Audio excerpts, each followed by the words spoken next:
கதைப்போமா சேனலுக்கு உங்களை அன்புடன் வரவேற்கிறேன். இன்னைக்கு நம்ம பார்க்க போற கதையோட பேரு தேவதை வாழும் வீடு. இதை எழுதியிருக்கிறது உமா பாலகுமார். வாங்க கதைக்குள்ள போலாம்.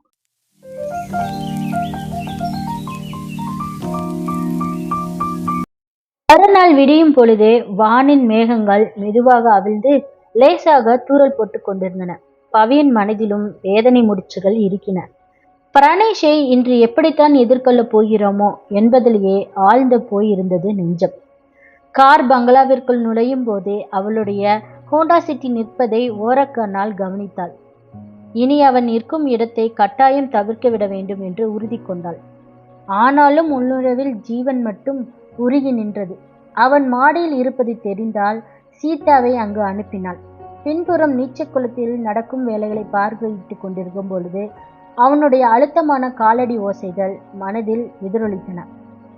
சுழற்காற்றாய் தன்னை சுழற்றி அடித்துவிட்டு அவன் பார்வையையும் பேச்சையும் நினைத்து அஞ்சினவள் வேகமாக முன்னே சென்று ஆட்களுடன் இயல்பாக பேச ஆரம்பித்தாள்.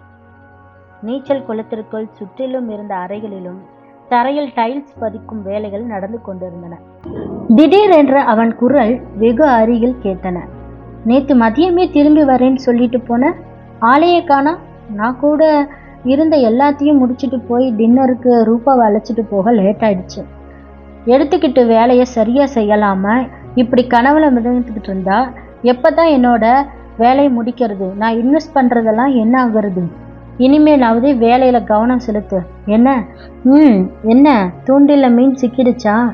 நக்கலாக ஆனால் ஆணையிடும் குரலில் கேட்டுவிட்டு சென்றான். பவி அவனை திரும்பி பார்த்தபோது ஈரத்தில் பளபளத்து விழிகள் அவன் உருவை கலங்களாய் நிலை பிம்பமாய் காட்டின. திடீரென நின்று திரும்பி பார்த்தவனின் பார்வை ஒரு கணம் உறைந்தது.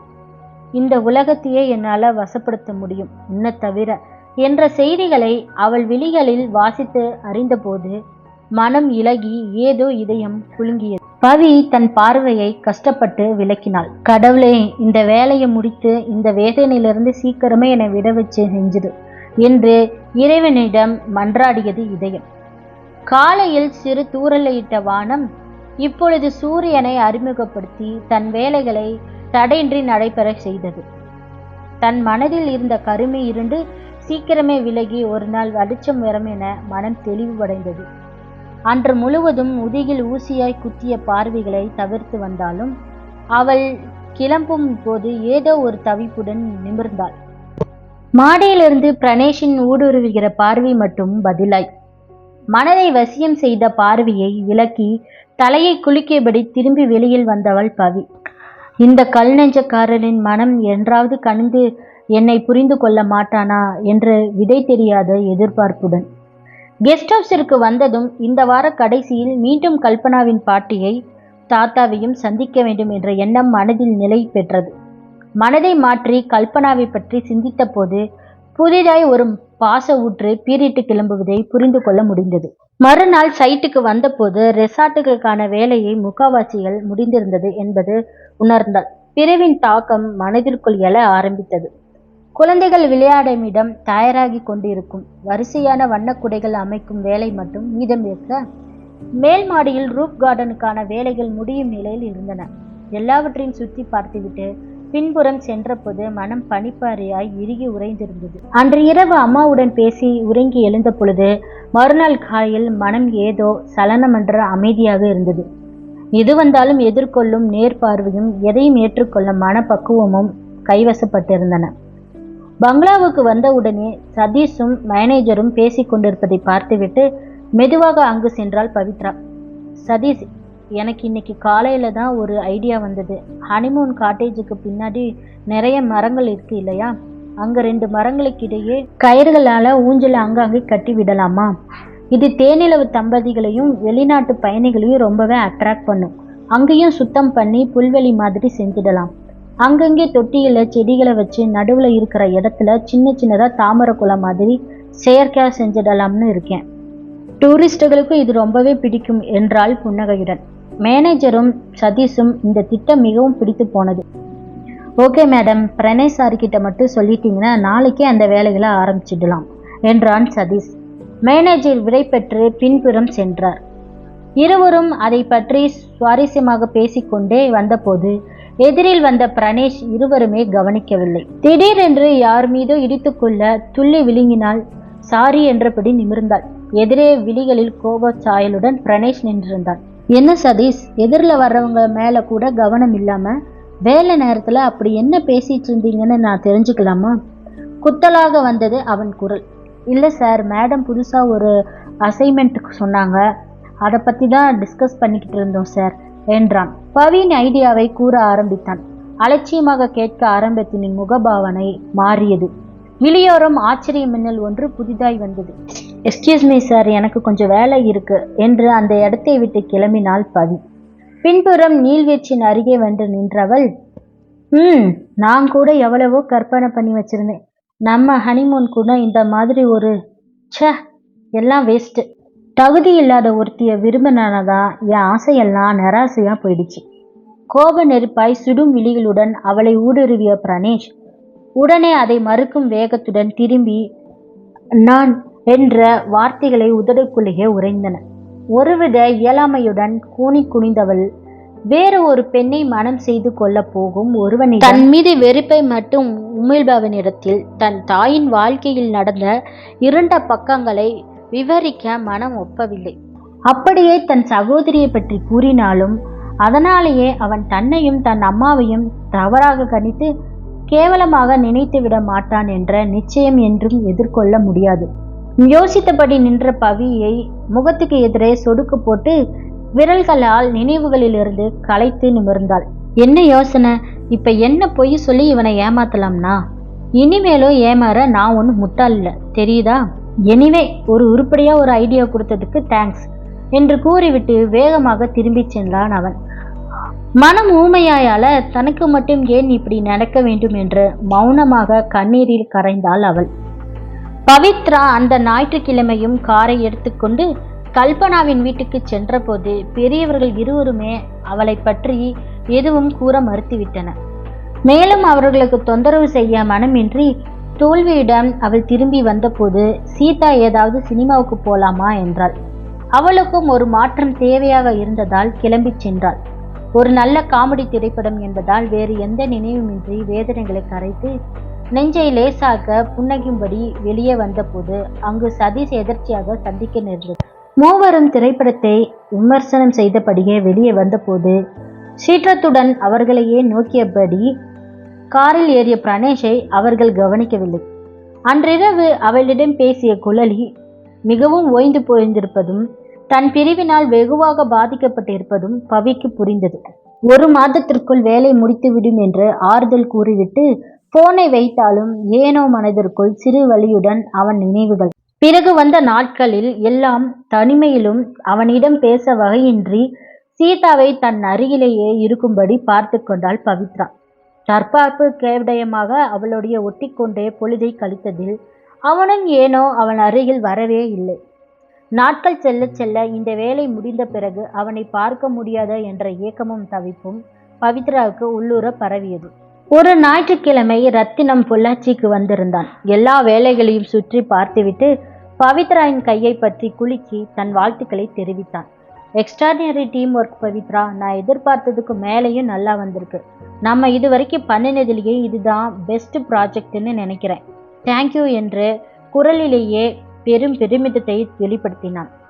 அன்று ஞாயிற்றுக்கிழமை என்பதால் சீதா ஊருக்கு சென்றிருந்தாள். வேலை ஆட்களும் வராததால் சதீஷுடனும் மேனேஜர் சூப்பர்வைசருடன் இரவிடமே அவள் தன் மகிழ்ச்சியை தெரிவித்துக் கொண்டிருந்த போது தன் பிரணேஷின் கார் உள்ளே வந்தது. ஏனோ இதயம் தன் வசமின்றி துடிக்க ஆரம்பிக்க வேகமாக உள்ளே சென்றாள். பின்புறமாக சென்று ஒரு பெரிய மரத்தின் அடியே புல்லாங்குழல் இசையுடன் கண்ணன் நின்றிருக்கும் சிலையை மெரித்து பார்த்து கொண்டு நின்றிருந்தாள் பவி. அவன் கண்ணனாகவும் தன்னை ராதையாகவும் கற்பனை செய்து கொண்டு ரசித்து கொண்டிருந்த பொழுது மாடிப்படி ஏறி திடீரென பிரணேஷின் குரல் அவளை இடையிட்டது. அவளை தூக்கி வாரி போடச் செய்தது. மிஸ் பவித்ரா, 1 நிமிஷம் என்றபடி அவளுடன் சேர்ந்து மாடி ஏற ஆரம்பித்தான். என்ன, ரொம்ப ரசிச்சிட்டே வந்த மாதிரி தெரிஞ்சது. அந்த ஆயர்பாடியில் கண்ணனை சுற்றி தான் நிறைய கோபிகள், ஆனால் உன் வாழ்க்கையில் உன்னை சுற்றி தான் ஏராளமாக கண்ணன்கள் இல்லை? ஏளனமாக வந்தது அவன் வார்த்தை. பதிலாக ஒன்றும் பேசாமல் அவள் வேகமாக முன்னே சென்றபோது மாடியில் ஒருவர் கூட இல்லை. தனிமையில் இவனிடத்தில் மாட்டிவிடக் கூடாதென்றே எச்சரிக்கை. உணர்வு உடலெங்கும் பரவியது. காரிடாவில் சென்று கீழே பேசிக் கொண்டிருந்த ரத்தினத்தின் பார்வை படும் இடத்தில் நின்று கொண்டாள். திடீரென்று ஒரு கை அவளை பற்றி வேகமாக இழுத்தது. தன் இயல்பறிது தடுமாறிய போது அடுத்த நிமிடமே ஒரு அறைக்குள் பிரணேஷின் கைப்பிடிக்குள் இருந்தாள் பவித்ரா. கோபமும் தவிப்பும் சேர்ந்து முகம் சிவந்துவிட வேக மூச்சுடன் நிமிர்ந்தவளை அக்கினி பார்வை பார்த்து கொண்டிருந்தான் அவன். சூரியனை துண்டாக்கி செய்தது அவளுடைய விழிகள். என்னை விடுங்க ப்ளீஸ். அவளை விலக போராடினாள். சத்தம் போடாத, மயிலே மயிலேன்னா இறகு போட மாட்டேன். எல்லார்கிட்டையும் சிரிச்சு பேசுற. நீ என்ன பார்த்தா மட்டும் பெரிய பத்தினியாட்டம் நாடகம் ஆடுனா நான் நம்பிடுவேனா? உன்னோட ட்ரூ கலர் என்னன்னு எனக்கு மட்டும்தானே தெரியும். நக்கலாக கூறியவன் அவளை பற்றி இருக்க அணைத்தான். எலும்புகள் நொறுங்கி விடுவது போல் உடல் வலிக்க அவன் மேல் வைத்திருந்த நம்பிக்கை நொறுங்க ஆரம்பித்தது. பிரணேஷ் இந்த அளவுக்கு இறங்குவானு எதிர்பார்க்காததால் மனம் விட்டு விடுவது போல் வலித்தது. எங்கோ கேட்பது போல் ஒலித்த குரல்கள் இருவரையும் இவ்வுலகுக்கு மீட்டு வந்தன.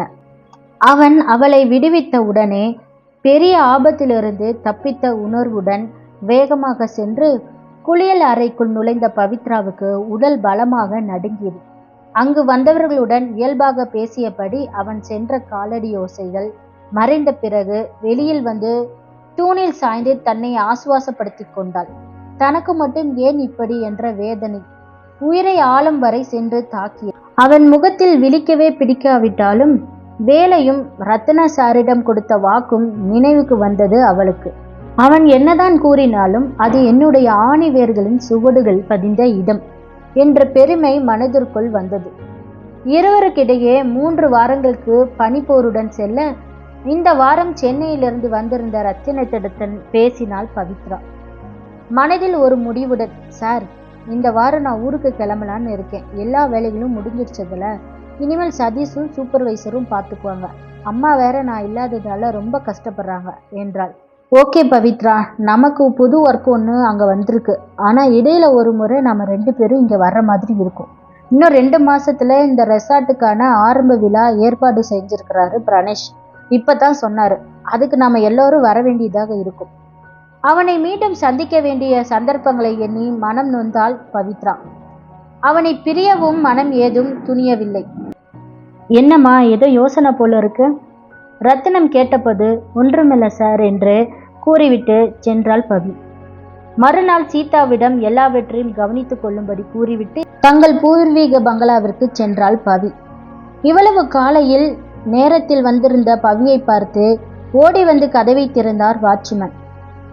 பழைய புத்தகங்களை பொக்கிஷமாக புரட்டுவது போல ஒவ்வொரு இடமாக சென்று எல்லாவற்றையும் தன் கேமராவிற்குள் பதிந்து கொள்ள ஆரம்பித்தாள் பவி. இளமைக்கால இனிய ஞாபகங்களுடன் அனைத்தையும் அதில் பதிவாகின. பங்களாவின் பின்புறம் சென்று வண்ண மலர்களையும் அங்கிருந்த அழகுகளையும் எல்லாவற்றையும் ரசித்த தன் கேமராவில் பதித்துவிட்டு பிரணேஷின் பிரத்யோக அறைக்குள் சென்றாள். ஏதோ அங்கு புகைப்படத்தை எடுத்து அந்த நிழலை தரிசிக்கும் மனம் தைரியம் வரவில்லை. கேமராவை மூடி வைத்து பின்புறம் இருக்கும் பெட்ரூமுக்குள் சென்றபோது ஜன்னல் அருகே நின்றிருந்த அந்த உயர்ந்த உருவத்தை கண்டு சிலையாய் உருகி போனாள் பவித்ரா. பவித்ரா அந்த ரூம்ல யாரை பார்த்து ரொம்ப ஷாக் ஆகி நின்னா அப்படிங்கிறத அடுத்த பகுதியில் தெரிஞ்சுக்கலாம். இந்த கதை உங்களுக்கு பிடிச்சிருந்துச்சுன்னா லைக், ஷேர், கமெண்ட், சப்ஸ்கிரைப் பண்ணிடுங்க. நன்றி, வணக்கம்.